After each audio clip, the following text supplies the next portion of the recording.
We have the honor today of standing here ready to release our daughter into God's great unknown. Rachel was born at a very young age, neither bald nor beautiful. We knew Rachel was special from her very early years, and not because we are biased, prejudiced, slanted, hovering, biological, or subjective parents. Thesaurus. It's actually true.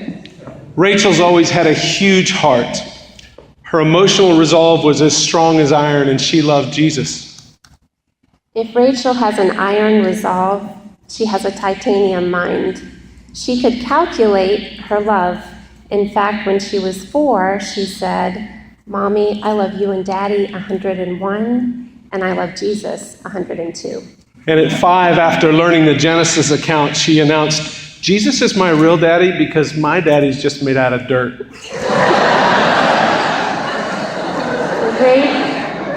Rachel grew up in Jesus, and that means a lot of time at church. Rachel is a good mimic and an actress. So at the age of 9, she delivered a fine sermon that needs repeating here. And so today, without permission, Jordan and I will read to you Rachel's first written and delivered sermon. My best 9-year-old Rachel voice. My sermon today is partly about dogs. Now, some of you out there might be thinking, now what in the world? Well, I'm sure all of you have heard this. A dog is a man's best friend, or a dog is loyal, or a dog loves his master. That's the way it is with God. 1, he is loyal. 2, he is your best friend. And 3, he loves. And just like God is like a dog, of course not being rude, he is also like the master. In what way? That's the first question tonight. He takes care of his dog. He feeds it, and most importantly, he loves it. Not the kind of love like, "Oh, I love that spaghetti," or "Did you see that movie? I loved it." The kind of love where you're willing to die for whatever. I don't think anyone in here would die tonight for a movie or spaghetti.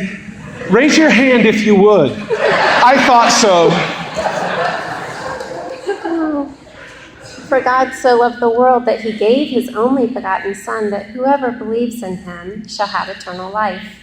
What does that mean Jesus had to do? It means he had to die. While we were yet sinners, Jesus died. Love. Love. Think about that word. Whether you love your sisters or say you love a movie. Now, if you look through a Bible to see how many times love is used, you'd be at the desk all night long. Yawn. 2,334, 2,335. After about 2,399, you'd probably be snoring.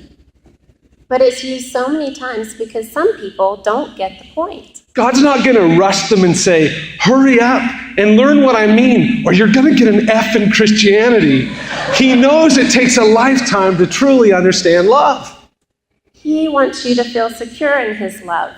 Then you can do your part, sharing the love of God by loving others. I hope you enjoyed the sermon. See ya, or go in peace to love and serve the Lord.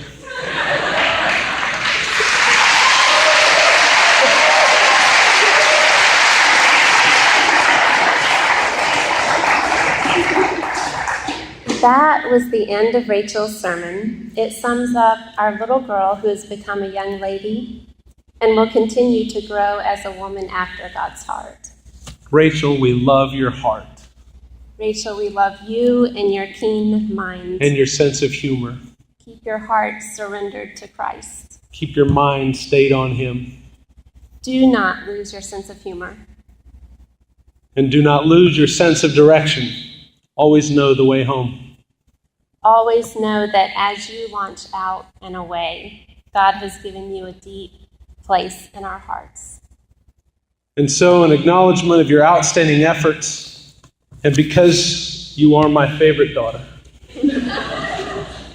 and the diligent work you've put into your high school education, we present you with your high school diploma.